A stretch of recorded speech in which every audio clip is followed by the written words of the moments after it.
This is the 8-9 Combo Podcast with Brett McKay and Harry Jones. This is the 8-9 Combo. I'm Brett McKay and Harry Jones. In some good news for Australian fans, the Wallabies will not concede a record loss this coming weekend. Hello, mate. How you doing? That's quite the search there. How's it, Brett? I am back out of a seething, teeming, believing waterfront public that could not stop partying. And I must say also, and I'm just going to go ahead and do a kind of a weird reveal here. The number one question I got about the visitors from New Zealand in Cape Town as I walked around, jumped around, biked around, abseiled around, hang glided around, and sailed around was, do you know Jamie Wool? And I was like, yeah, I do. And they were like, how good is he? And I go, how good is he? Baby, he can go 100 years. So, that was and interestingly enough, Jamie Wool became the most popular Kiwi whilst I was there.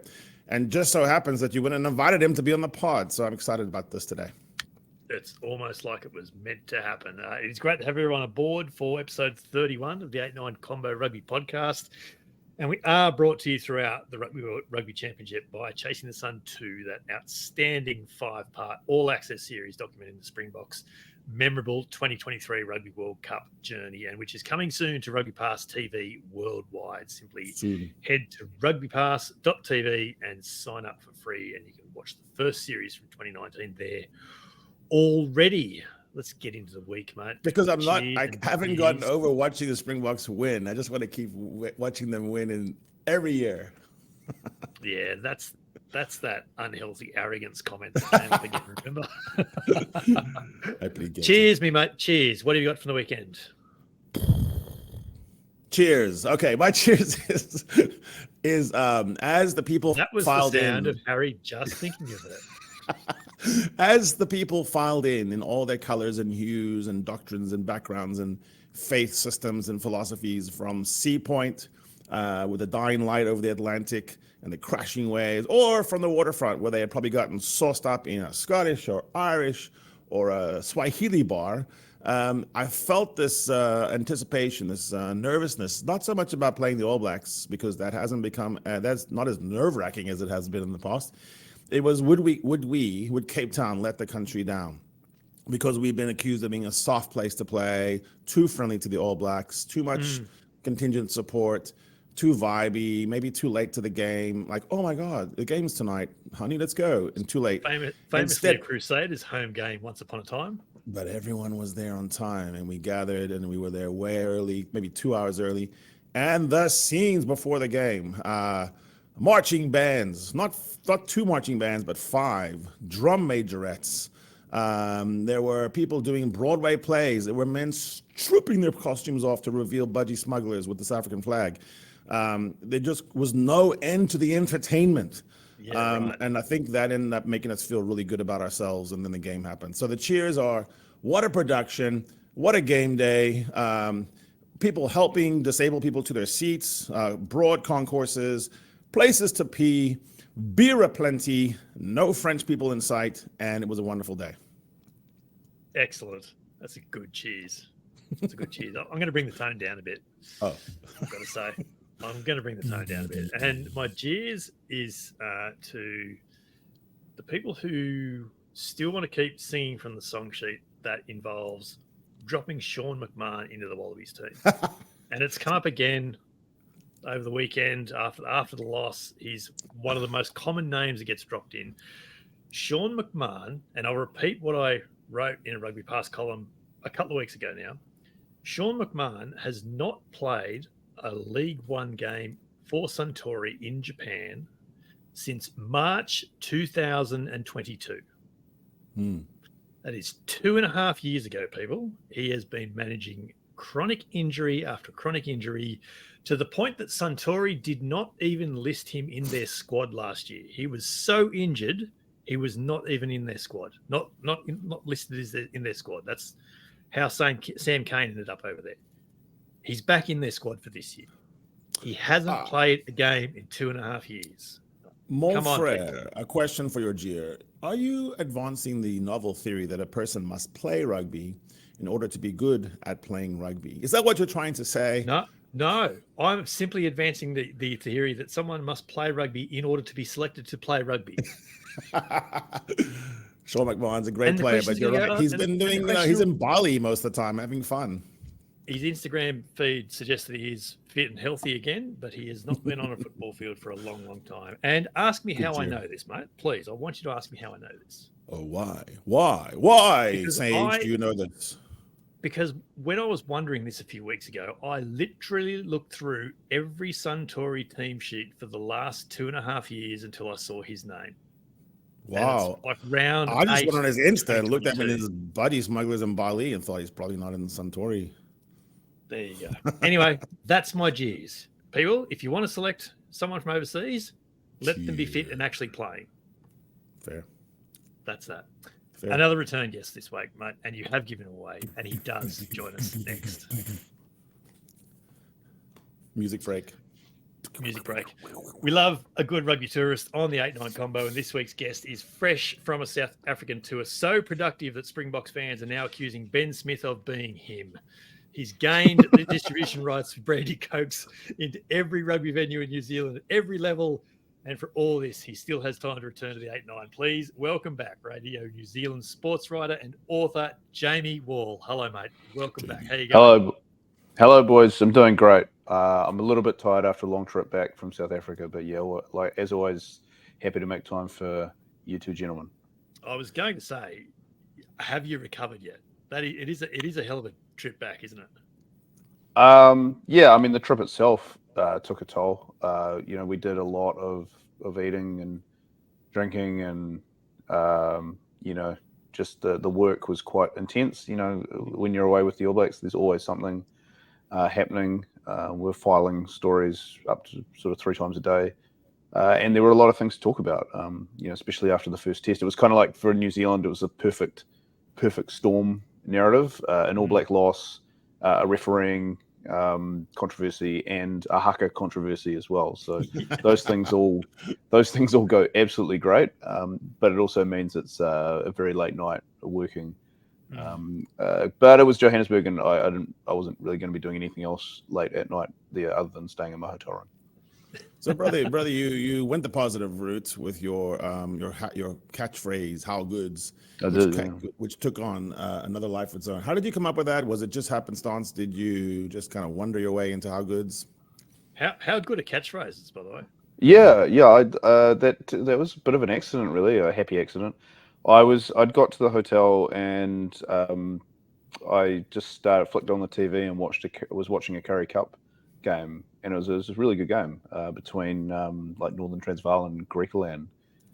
And I just tweeted, I just thought, oh, well, just let people know I'm in South Africa. This is a good way to do it. And I said, how good's the Currie Cup? Because I was actually enjoying it, and it got a few likes, and I thought, oh yeah, that's all right. And then I think the one that really kicked it off though was how good's Brandy and Coke. And then everybody was like, right, this guy's for real. Jamie's having a good tour. So then every morning I'd wake up and the boys I was with we'd brainstorm what could we do next, what's good. Yeah, and it wasn't hard because all the stuff we were doing was good. Like, I mean, that was the thing about it. It wasn't like a gag or a planned thing. I was literally just recording what I was doing, who I was seeing, the way I was feeling, because it was a great couple of weeks. So I think people just responded to that positivity quite well. I think that also South Africans obviously very proud of their country, and rightly so. There's a lot of things to be proud of in it, and I was finding them, and I was meeting those people, and I got the response was overwhelming, and it was a really gratifying thing to be able to do, and made a lot of friends through it. I mean, I'm not joking. I was literally approached by a waiter at La Colombe, and he was excited to see me a little bit. But then he said, "Do you know Jamie Wall?" And he said, "How could we get him here so he could do a how's good about our place, our restaurant?" And I said, "I'll put in a word for you." So it became like a Michelin star. That was the Jamie Wall approval. Did you become Jamie Wall's booking agent? Did you? No, but so I know you've been in and around the South African story for such a long time, and a great book. Everyone must read about the 100 years of it, the 100 years of war of it. But it just felt like a different feeling. I mean, did you feel differently? Did you feel like you were seeing the country in different ways for the first time? How did it kind of, now that you're sitting back and have a little bit of a chance to reflect?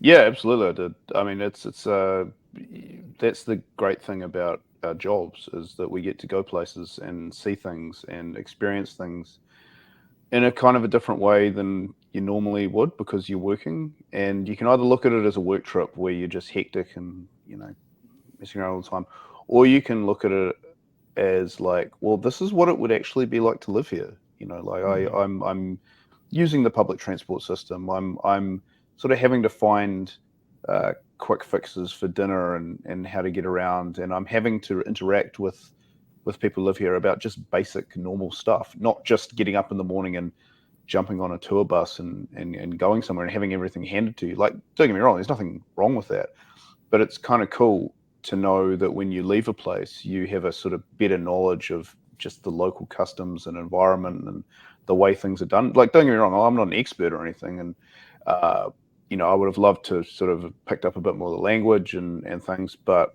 you know, there's only so much you can do in 2 weeks. But I think with that, it was more just letting people know that this is a cool place. We're having a good time. And I think also from a New Zealand point of view, whenever we talk about South Africa, there's this big narrative of safety. Like, is it a safe place to go? You know, are you going to be okay? And I just wanted people to know, like, yeah, I'm safe. I'm having a great time. Like I wouldn't be doing this if bad things were happening to me. And this was the best way to do it.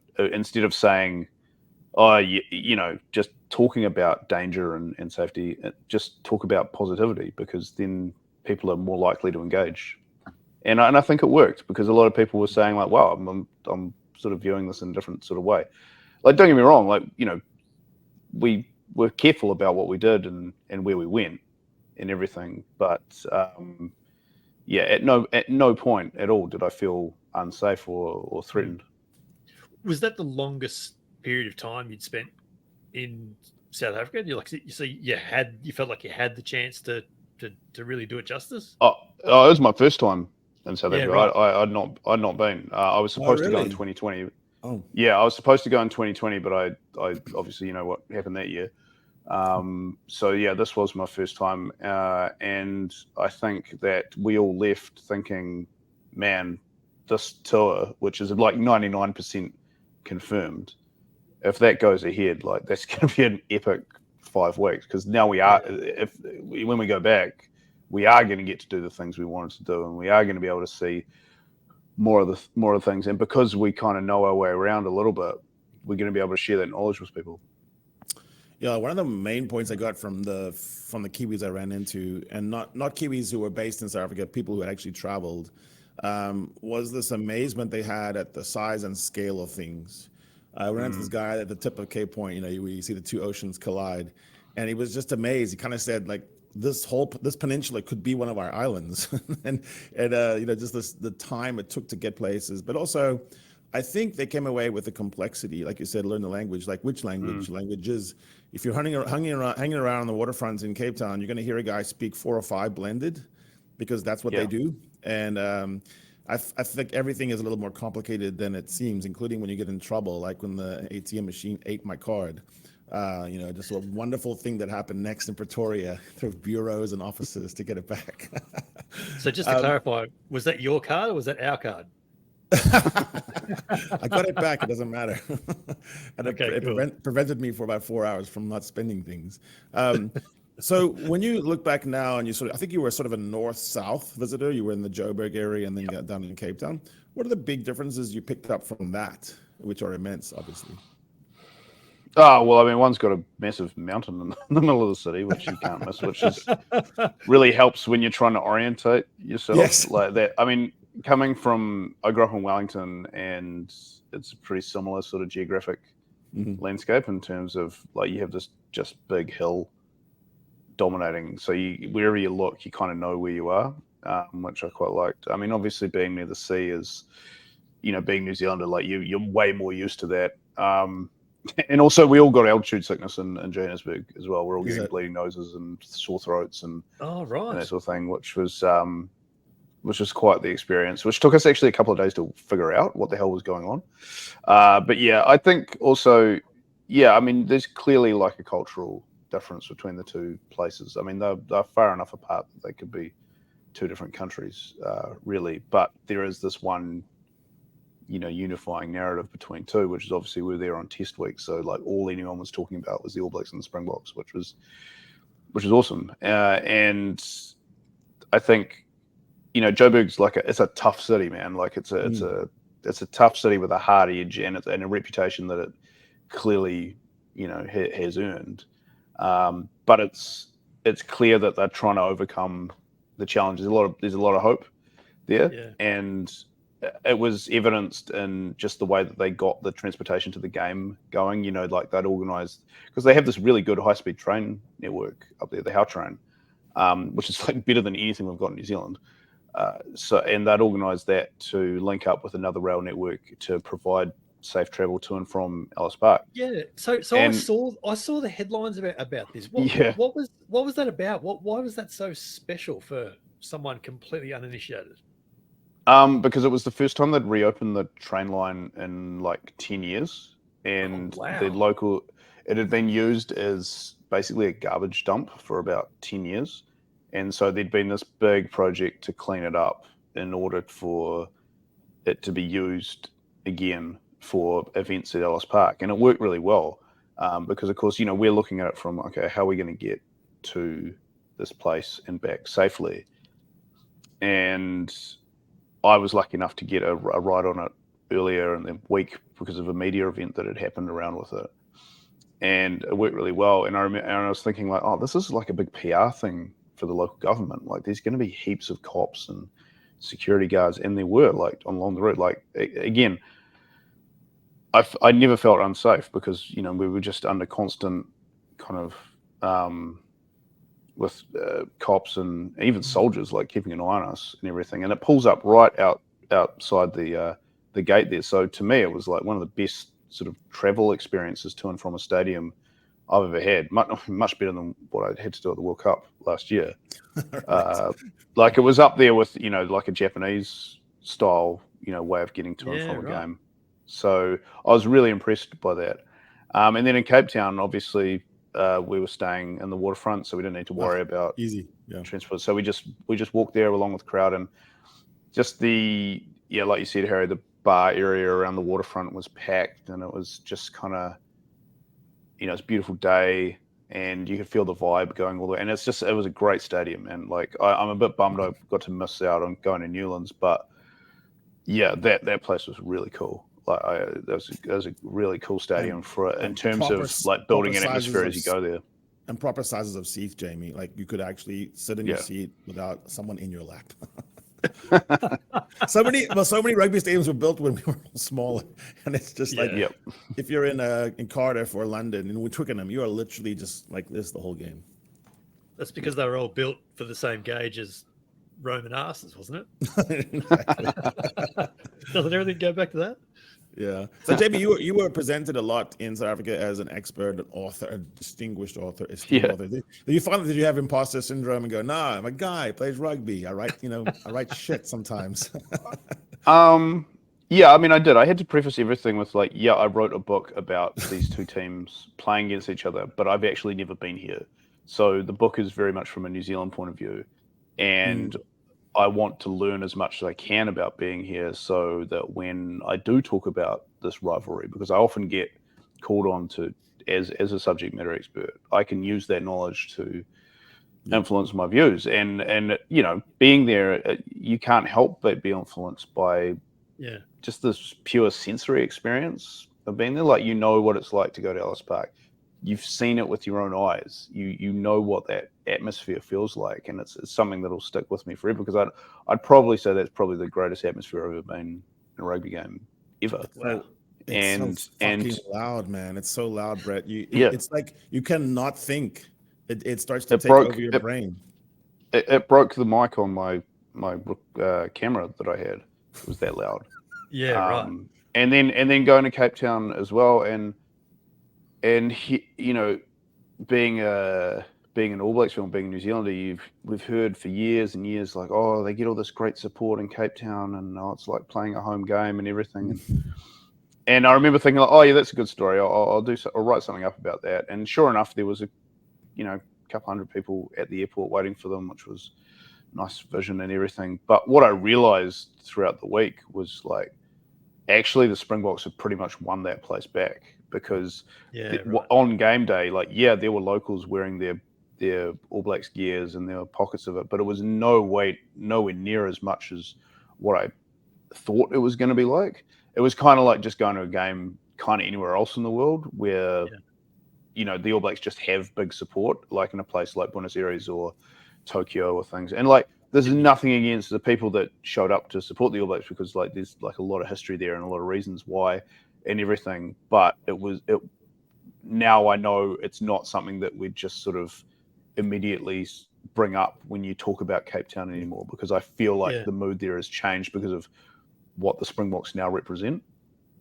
Yeah, right. Yeah, it's generational book as well. I think the people who are hanging on to that, you know, were in their 50s or older. It's very difficult to find a 25-year-old guy who's vibing with Damian Willems, Cheston Colby. Yeah. Yeah. I mean, to be fair, I did find some young people who, because I went for a wander around and just had a yarn with some people. And I did ask them about that, because I'm like, well, you weren't even born when, you know, because this is a long time ago now, and like you're considerably even younger. And I'm like, did it come from your parents? Did it come in? And what I was finding was, it was like, no, we just like the rugby team. Like we're just fans of them. And where it was coming from wasn't this sort of deep generational trauma. It was more just like, we're just young people and we know what we like on social media, and like that's why we like this team. The same way someone in New Zealand supports Manchester United or whatever. Like that's just that was sort of more where it was coming from. So that was a really big one for me in terms of just being there and learning things. You have a better view than I would. You mentioned your book. Sorry, go ahead. Sorry. You mentioned your book, and we've come up a few times, and you said it's very obviously written from a New Zealand perspective. Do you feel like now you've experienced enough of South Africa, even in a short trip like this, that you might change your narrative if you wrote that book again? Yep, absolutely. Yeah, I mean, that was 3-4 years ago now that I did that, and a lot's happened since then. Yeah. I mean, I think, you know, if I had the chance, I would probably do, you know, like an addendum at the end, perhaps, just to say like, okay, well, that's where the book finished, because it kind of finishes on a bit of a bum note, because it's during COVID and it's leading up to this 100th game that we know is, you know, was supposed to be at Eden Park, and it was supposed to be this huge thing. And there was supposed to be this real appreciation of the rivalry and a lot of acknowledgement of the history that had gone into it. And it all just kind of got washed away because they were just trying to figure out where the hell they could play it. And it ends up being in bloody Townsville, of all places. Yes. So now I think what's going to happen is they're going to try and take what that game should have been in terms of pageantry and importance and put it into this tour that's going to happen. And it's all working out brilliantly, because as much as, you know, it's shit that the All Blacks lost and things, it's meant that there's now this big revenge or redemption aspect for when they go back there. And I think that, you know, knowing what I know about, you know, South Africa, and again, like, it's 2 weeks. Like, I'm not like an expert or anything, but actually being there and actually, you know, meeting the people and seeing things, which is what I was originally planning on doing when I was writing the book, it completely changes everything. You know, it's not like I'm not, hey, still go buy the book, don't, please. But at the same time, you know, maybe hopefully in the lead up to that tour, maybe write a second edition of it and add in what I know now as opposed to what I knew then. The rivalries animate sport, obviously. You know, Man U, Liverpool, or even Everton, Liverpool, or Man U, Man City, and so forth. They can generate things that no social media marketing department needs to do. It doesn't even matter, just a guy throwing a brick at you from Everton because you have a Liverpool shirt on or something. When I'm trying to explain rugby and get people excited about it who are non-rugby at all, maybe from the States, maybe from somewhere that don't even know, from Mexico, when I go into the All Blacks-Springboks rivalry, everything makes sense. Immediately people like the story. It's a once upon a time story. It's got a sort of a villain and it's got sort of a hero. Those roles shift here and there. You can choose. You can support the villain if you want to. Actually, sometimes. How is that rivalry in your mind? Looking at it now, just recently, how has it changed? Is it still as powerful as it used to be, or is it kind of a new kind of rivalry?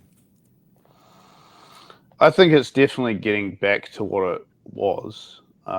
And when I say what it was, I mean during the 1950s and 60s when the All Blacks and the Springboks were the two undisputed best teams in the world, and them playing each other it wasn't like a World Cup, it was more like a World Heavyweight Championship fight. Yeah. And so I mean on the field, yes, because at the moment the Springboks are, can't argue with what they've done. The All Blacks are in about as close to what they'd admit to being a rebuilding phase as possible.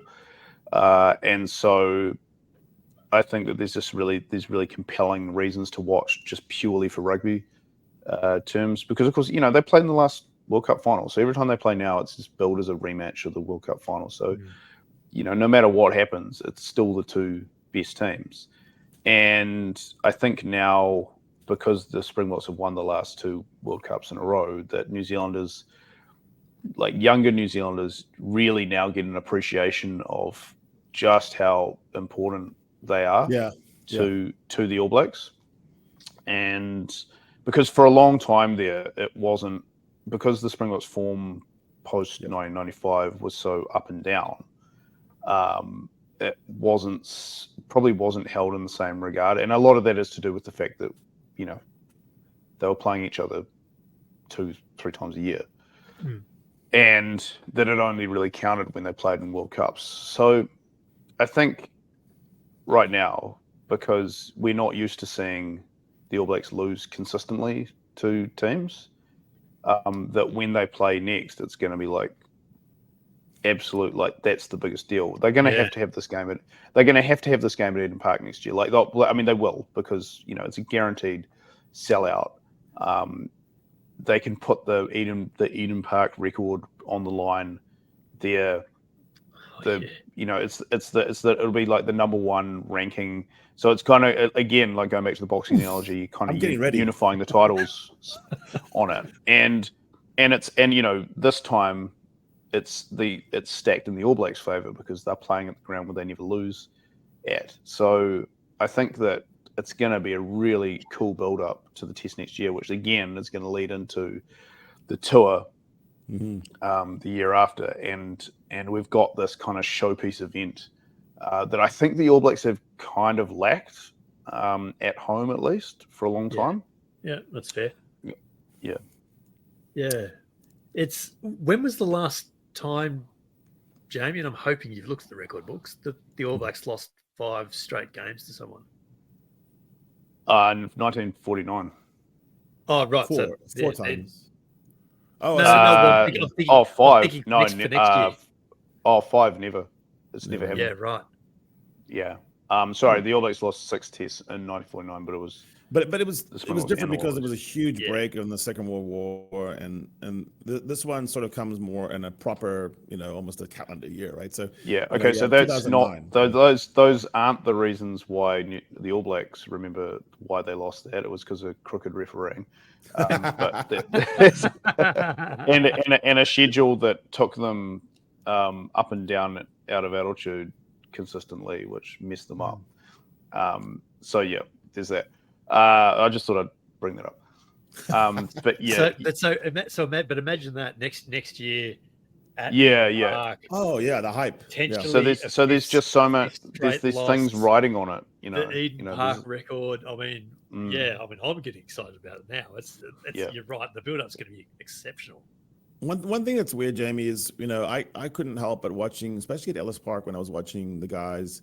I remembered being in the rain in Twickenham in 2015 and watching our guys lose to your guys in the semifinal by 2 points And there were so many players on the field that were there. Jesse Creel, Damon DeLende, Andre Pollard, Peter Steph-Toy was earlier in the tournament, Ibn Etzebeth, Frans Malherbe.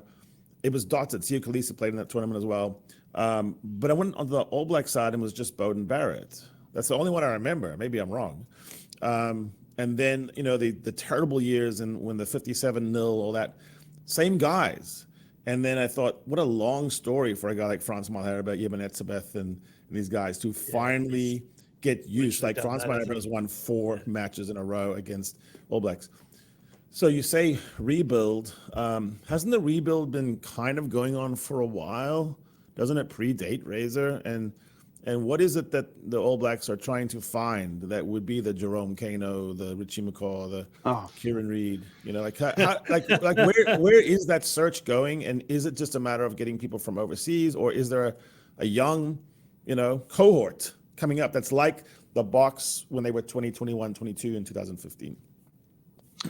Yeah, it's a great question, and it's also about the 20th time I've been asked in the last 2 weeks, because that's the number one narrative right now is the Springboks are picking guys from overseas and it's worked, and the All Blacks aren't picking out guys from overseas and it's perceived to be not working. Yes. Yes. Very, very similar thing in Australia at the moment as well. Yeah. So my take on it is that you're dealing with 2 pretty different economies, professional rugby setups, and the reasons why NZ Rugby don't want the All Blacks playing overseas are pretty different to the ones that SA Rugby probably have said yes to. I agree with the rules that they've got in place at the moment. I think that if you open the gates on New Zealand players, there'd be no one left, and we're already starting to see it because they give these kind of deals where you can go overseas for a little bit, but you got to come back. And, if you play X amount of tests and things, and they're all taking these options to go and cash up overseas. So if you simply flung the doors open and said, had. Yeah. So they're managing it properly. I think that if you did that, you'd destroy Super Rugby, which is like completely integral to the All Blacks, development as a team, because for all the talk about South Africa not being in Super Rugby, and that's a pretty layered conversation, the All Blacks get the most, like the New Zealand's elite level players get the most out of playing each other consistently and playing alongside each other consistently. So to tinker with that situation, as much as like Super Rugby has flaws, and like I admit that, and they need to be fixed. That reason alone is why New Zealand Rugby is so keen to keep things the way they are. It's an interesting one though, because you kind of get the feeling that it's inevitable. It's like the way when professionalism came in the first place, it was just a matter of time before it's gonna happen. And I think what they're trying to do is basically get to a point where they can go and play in Japan, but they can't go anywhere else, and that they come some sort of deal with a Japanese club, and also that NZ Rugby has some sort of oversight on what they're doing up there, because that's the key thing, is that their load has to be managed in order to do it, because that's the actual thing that's keeping them in New Zealand as well, is because they're part of the Rugby Players Association, and there's a strict limit on like how much you can play. And if you let a guy go play over in France or Japan or whatever, New Zealand Rugby can't say, nah, this guy has to take a break now. Yeah. So that's a big part of it as well. They'll get to their prescribed 30 games a year before the finals in France. Correct. The way it would play. You mentioned the strength of New Zealand players playing each other. For all the talk that's been going on about Super Rugby on both sides of the Tasman, and Australia should do this, New Zealand should do this, would New Zealand maintain that same advantage and get that same, I suppose, competitive advantage from playing each other if it was more than the 5 teams? So if they went back to an NPC type pure. Again, this one gets brought up a lot. I don't think so. I don't think there's value in sort of going back to the way provincial rugby was, because I think what would happen is that if you went to an NPC model that was running for however many weeks, it would have to run for like 20 weeks, which is already unsustainable because most of the provinces can't afford that. All of the best players would simply migrate to the Super Rugby home teams anyway. So you would just get the Blues, Chiefs, Hurricanes, Crusaders, and Highlanders playing in different jerseys, because that's what the NPC was back in the 1990s when everyone loved it. It was like Auckland were running out, 13, 14 All Blacks in their team. And if you take those guys, stack them all into these places, and then you put them against the likes of Taranaki or Hawke's Bay or whoever, it'll just be a really one-sided competition, which is what the NPC was, actually, because that's what people don't remember about it. The other thing is that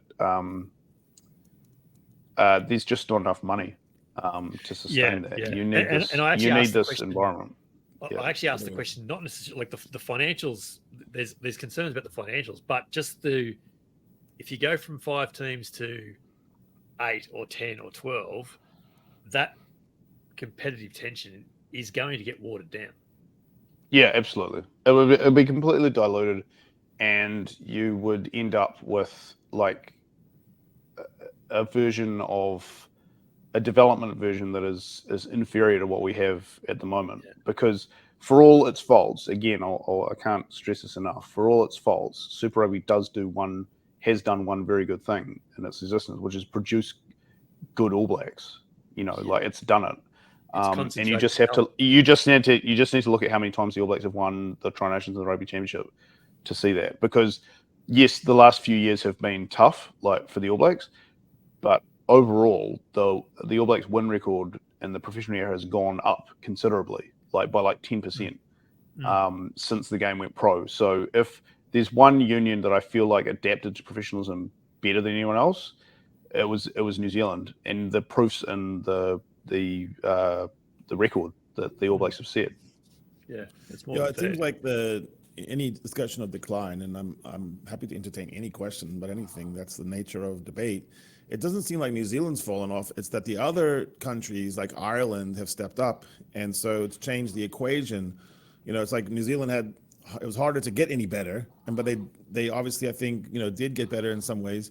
And then recently, in the last couple of years, it's been been caught. Like there's been other places that have adopted professionalism finally. South Africa was notoriously amateurish, and so it's more like they got caught. It wasn't that they got worse. And now, I guess the question is for Razor, what would he do? What can he do to reestablish a number 1 status, or be in the top 2 consistently? Like, what does he need to do that will make the All Blacks different than they are right now? I think from what we've seen so far is that he's changing things, but only incrementally.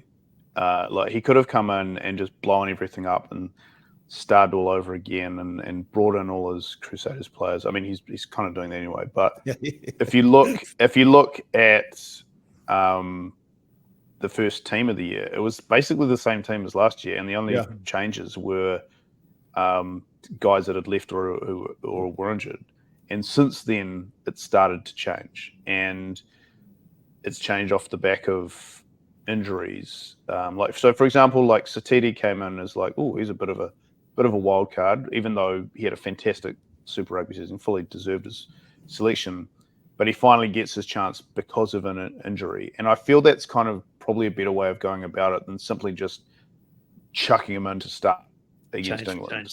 You bring him into the environment, you get him training and everything, you get his confidence up when he's around the boys, and then you name him against the Springboks and say, it's because of like what you've done in this environment leading up. Same with Ratama.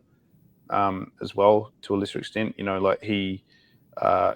in that second test against England, didn't look out of place at all. I thought he had a pretty good game on Saturday, but it's just a case of like, if you look at all of the new guys that Robertson selected, and you put them in a team, it's like you're kind of looking at like, okay, that's what the team's going to be like in 2 years' time, and that's why again I go back to the rebuild word that they are kind of doing, but they can't admit it because it's the All Blacks, and if you say rebuild, it means we're okay with losing. Don't do rebuilds. Yeah, they don't, even though they are. So like we can say it, but they can't, if that makes sense. Yeah, makes perfect sense. Is there looking forward now, there's Bledisloe tests now in a week and a half, is there a nagging feeling in the back of the mind in New Zealand, and it's a bit of a long shot at the moment on current Australian form, but what if this is the year? I mean, I was worried after leaving Cape Town Stadium on Saturday, and then about 80 minutes later, I wasn't worried. Because, and when I say worried, I mean, like, I don't want the All Blacks to lose the Bledisloe Cup this year, because we've just had 4 years of, you know, a coaching regime that was just under immense scrutiny, and it takes a toll on your fan base. It takes a toll on, obviously, on the coaching staff. It takes a toll on the players, and it takes a toll on the media as well, because the relationship between the media and the team just got so bad throughout that time that it became like, and actually, you know, you look at this like this is the dream job. I get paid to watch rugby. It got to the point where a lot of us were like, this just kind of isn't worth it. Like this, for the amount of stress that we're under, and the amount of just kind of bad vibes that we have to cook up like every day just to do our jobs. So just for that reason, I don't want it to happen. I can't really see it happening. You got to remember, like, yeah, we're all doom and gloom about the All Blacks, but they just went to South Africa. They went to Ellis Park and they lose by 4 points. They go to Cape Town, they lose by 6 points. Both of those games, but for the bounce of the ball, decision going the other way, they could have won. And that's against the world champions at home, at a place that's now probably, alongside Eden Park, the toughest place to play in the world. So it's not that bad. If you'd said at the start of the season, if you'd said that at the start of the season the All Blacks are going to do that, most people would have been like, okay, yep, that's fair, because of course the Springboks are the one team that the All Blacks can lose to, and no one's going to get like mad about. I went back and looked. Australia would be a whole lot different, though. I went back and checked and looked on that, Jamie, and all the stuff before the tour was saying a split was what was on offer. Like New Zealand thought, come away with one of those. Nobody was saying sweep. That was the passing grade. Legitimate was got to win one, and then you lose two, and like you said, it was close enough where no one was thinking it was a massacre. The one abiding narrative, though, that seemed to bother New Zealanders is how it was lost. You know, late game, not getting out of your 22, not getting out of your half, not even really making incursions until that final lineup that was stolen. The feeling that it was out of your hands, that you put the destiny in the Springboks' hands. And a couple with that was, it wasn't like old hands guarding the box either. You had a 22-year-old on the field, 23-year-old at 9. So there was this feeling of, no, it's not just old box beating our young guys. It's kind of people that we've been around. Damien McKenzie's been in and around this thing for a while. Rico Ioane at 13. Is that real?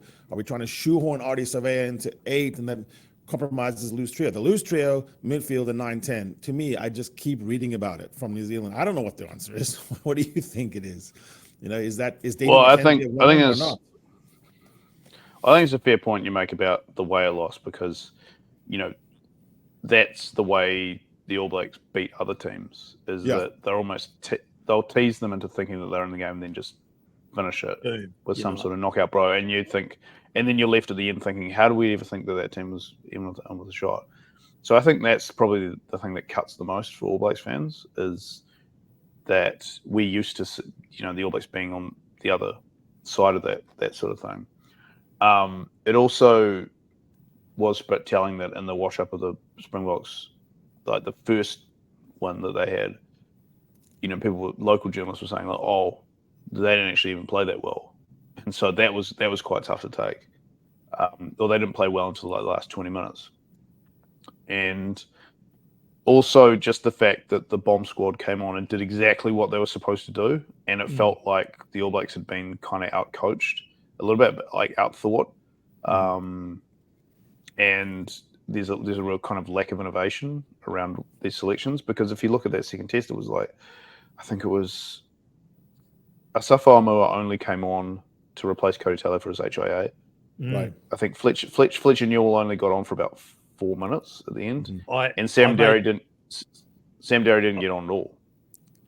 Oh wow, that's almost Yeah. astounding. And then you had ALB not bringing a lot of change. It almost seemed like, okay, Bowden Barrett, do something. Okay, so our plan is Bowden Barrett, do something. Yeah, someone do something. And against England, that actually worked, by the way. So I thought, well, okay, so maybe there's some logic to that, but I didn't ever think it was going to work against this particular setup. And my wonder was on just where you want to play. It just didn't seem like Mackenzie had an ability to put the All Blacks. And the All Blacks to me has always had someone who was just saying, "I'm the general of this game. I'm the one." Yeah. I think as now looking back, I think that series probably told us more about England than it did about the All Blacks. And I think the question mark over Mackenzie is something that's probably never going to go away, because he's just that kind of player that you know that he's just as capable of making a massive line break and setting up a try as he is to just be looking in the other direction, have the ball sail over his head, which is what happened in bloody Wellington. And it's kind of strange that we're still having this conversation, and he's like a 50 test player. Like, we should know this by now. We should trust this guy by now. The one thing I will say though about Mackenzie, and the constant sort of scrutiny of him being in the All Blacks, is that's also very similar to the reaction that Richie Mo'unga got in his first few years as an All Black, which was not so much that he was this sort of you don't know what's going to happen guy, but it was more that, like, everyone said he's a great Super Rugby player, but he's not a test player. And it took until like 2021 before he actually established himself and with a really good body of work. So I feel like if Damian McKenzie can do that, then he's going to be the guy. But he has to hurry up and do it because he's played 50 tests already. Yeah, exactly. Yeah. And the rumor is that Mo'unga's going to come back next year. So yeah. And I wonder if that's why suddenly Mackenzie's eyeing off a deal in. Yeah. Yeah, I don't know about this one. I mean it's a good rumor and everything, but these do sort of come around quite a bit regarding the All Blacks. Like, I'm not saying it's not true. I'll believe it when I see it. Yeah, of course. No, it's more than fair. Yeah. So again, then casting an eye forward, are these two Bledisloe tests now the chance for Scott Robertson to go, all right, we actually need to try a few things here. Is two tests against Australia now the two tests against Argentina 5 years ago? Yeah, that's a really good way of putting it. A reason why is because of the really tough way the Bledisloe Cup. Yeah, well, the Bledisloe Cup set up that the Wallabies need to win both games, which is really really difficult to do.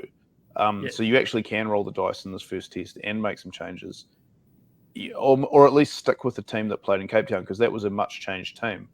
And it's not like they played particularly badly. I just think the Springbok defence just was really, really good in that match. I don't think the Wallaby defence is going to be that good. They just go out on a limb. Yeah. I think that they'll be going in pretty low on confidence, and it is a good. And Sydney, when you talk about Cape Town being full of things, like Sydney definitely is. Like half the crowd are going to be New Zealanders, so it's a friendly place for the All Blacks to play. It is actually, I think it's the first time they played this since like before COVID as well. But they obviously have a good record there. It's not that far away for them to go, and they can if they can shake off like the disappointment of losing, but then say to themselves like, "Hey, we just kind of went toe to toe with the world champs, and almost won." Then I think so. The difference big question would be then before we let you go. Oh, sorry. The is- defensive scheme, the slow slide rule defense the Wallabies are using compared to this in-your-face, umbrella, stick in your eye kind of defense. I would imagine that, Damian McKenzie, Ricky Ioane, Jordy Brad's going to have a field day against that. Is there any way, and maybe this is for you, Brett, is there any way for the Wallabies to change that, or are they committed to this kind of slide across the field? I'll be curious to see whether there is adjustments, because Laurie Fisher told us outright he is not a blitz defense guy. That's not his mantra. It's not something he didn't say he doesn't believe in it, but that's not his method. Bend but don't break. Yeah. Yeah, it will be interesting to see whether there's an adjustment now, because the easy narrative would be there has to be, but maybe there doesn't have to be if the connection is right. I don't know. It's like that's a very simplistic answer. I'll concede, but yeah, it'll be interesting to see what they look like in Sydney. The big question for you, Jamie, before we let you go, is are you making this trip to Sydney? Yeah, at this stage I will be. I just need to sort a few things out at work. Then our people will be in touch with your people, perhaps, and yeah. Try and do something about that. Well, yeah, I'll have to tell everyone how much I love Australia while I'm there, because now I feel like I've got a reputation. But I think people know I like Australia. Like, I've been pretty consistent with that the whole time. I do enjoy being over there, especially enjoy Sydney. It'll be my first time back there in a while. So yeah, I hope to see you next week. For the first time, Jamie, someone has let me into the press box. I've got my accreditation, so I'm gonna. Great! Yeah, I'm going there for about are you gonna be like half the South African journalists and Jade and wear a Springbok jersey? Sure, why not? Yeah, he probably can. Mate, this has not been the conversation I thought we would have, to be completely honest. But I've thoroughly enjoyed it because of how it turned out. So thanks so much for reliving what has been a fascinating tour, I'm sure. One final point, Jamie. What's the best thing you ate in South Africa? Oh, well, considering we all ate about a cow each, I think, just the amount of steak and red meat washed down with whatever was going. Obviously enjoyed Clippies and Coke. Like that seemed to go well with pretty much anything. But yeah, it was definitely the red meat. Yeah, I came back a lot heavier than when I left. That's always a good sign. Cheers, mate. It has been fantastic. It's just been great to have you relive the tour as well as you have, and to share what you enjoyed so much. So thanks for going deep for us. No problem. Always a pleasure talking to you guys. It's been awesome, and hope to see you soon. This is the 8-9 Combo Rugby Podcast with Brett McKay and Harry Jones, and mate, that was such a good chat with Jamie Wall reporting back on his South African tour. That was not what I expected we were going to talk about in this episode, but that was fantastic.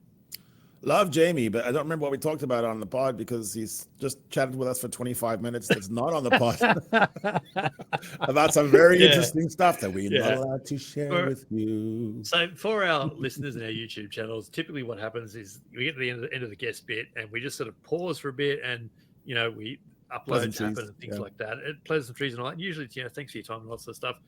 And every now and again, we'll end up having a long conversation. We've just done that with Jamie, which was the one I remember is Jonathan Kaplan speaking to us for about 30 minutes and showing us these big detailed spreadsheet. Yes, hand penned spreadsheets of every match he had ever done. It was greatness. That's right. Yeah. Fantastic.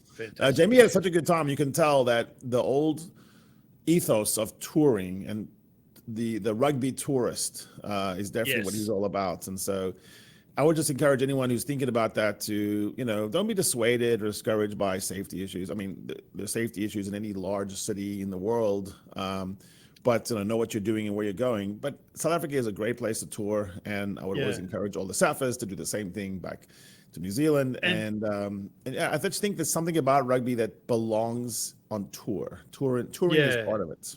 And so I wonder if there will be a big travelling New Zealand contingent that go to the Republic in 26.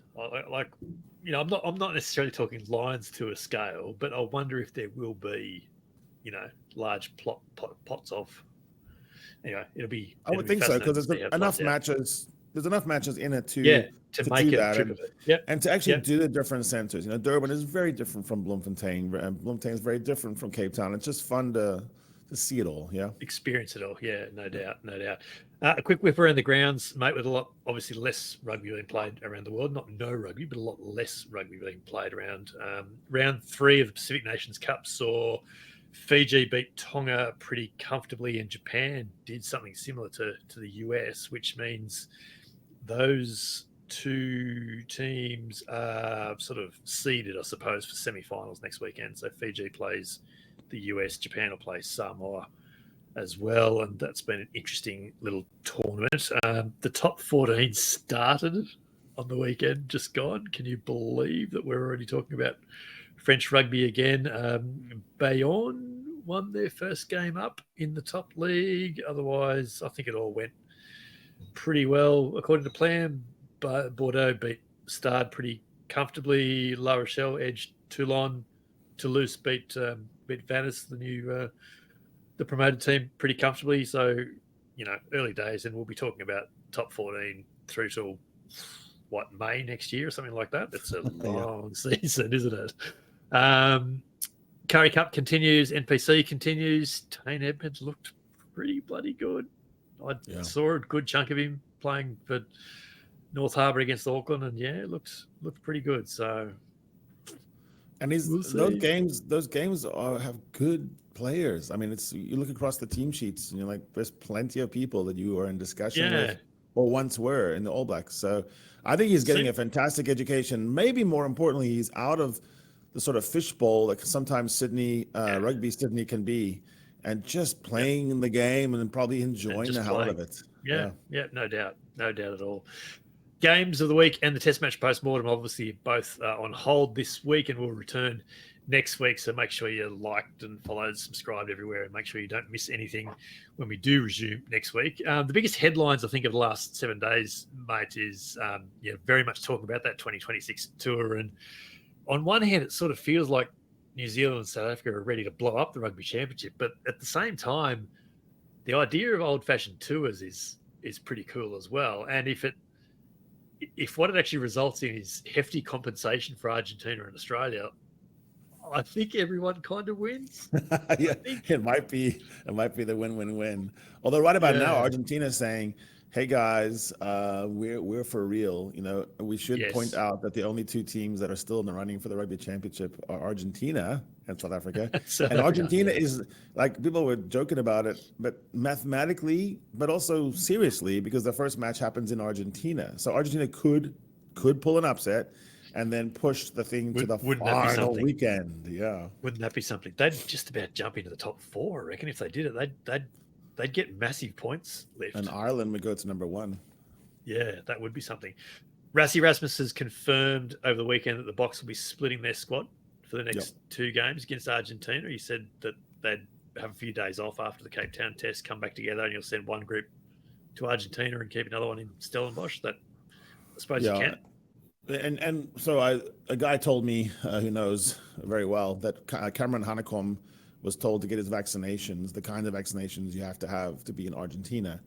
And that just shows you, because Cam would be like number 5 on the depth chart of number 8s, that Rassie's going to cast a wider net. And so I think he's looking at this first game as a way to rest some of his big stars who have heavy minutes like Peter Steph-Totoy and some of the other Lucies. But secondarily, he wants to see these young players in pressure games, like invent pressure. Like, hey guys, you could win the Rugby Championship today, knowing that he has another one in reserve. Yeah, I wonder how many he'll send to Argentina. Yeah, I don't know. I've heard Kitsoff is also going to be on the plane, so we're gonna have there's going to be some old 30 players can come back and new. Yeah, usually because of the training, because of the desire to have proper scrum, proper line out. 2 full packs. Yeah. So he's talking about, and then he's have a squad back in South Africa as well. So I mean, depth is just incredible, isn't it? Got a final thought for the week? What's been an entertaining discussion? I think I just need to calm down. I think I need to eat some salad. I think I need to address. I posted something which got a lot of traction, which is I was speaking to the country of South Africa, and I just said, "Why do you make me eat so much? Why do you make me sing so loud? Why do you make me drink so much? Why do you make me make so many new friends when I'm still trying to be a good friend to the old friends?" And there's an excess, there's an extremeness about South African culture, which I think Jamie picked up on, by the way. Where everything is done to the nth degree. So I think this week I'm going to be like a Zen Buddhist monk. Might be a good week to have a few episodes off then. Yeah, drink some water. just to catch up. That then is episode 31 of the 8-9 Combo done. Do go and check the show notes for the links to the 8-9 Combo on Twitter and YouTube, where you find video versions, and which are just still going gangbusters over there. Leave us a rating or review wherever you can and on whatever platform you are on. And if you are listening to us on a pod platform, make sure you got your auto download switched on, and you will not miss a beat as we start putting things out again in the lead up to the Bledders Load tests following week. Harry and I are on the socials in our usual places, and you'll find links to the show notes as well in our written stuff for the Raw and Rugby Pass respectively. And don't forget to head to rugbypass.tv, where the original 2019 edition of Chasing the Sun is there, where it's celebrating South Africa's Rugby World Cup win in Japan, and with the 2023 series Chasing the Sun coming soon. So head there, sign up for free, and watch it wherever you are in the rugby world. This is the 8-9 Combo, this short side set piece combination you didn't realise you needed coming from the podcast double act you already had. I'm Brett McKay. He's Harry Jones, and we will be back in your ears next week. Come, Bledisloe with us. This is the 8-9 Combo Podcast with Brett McKay and Harry Jones.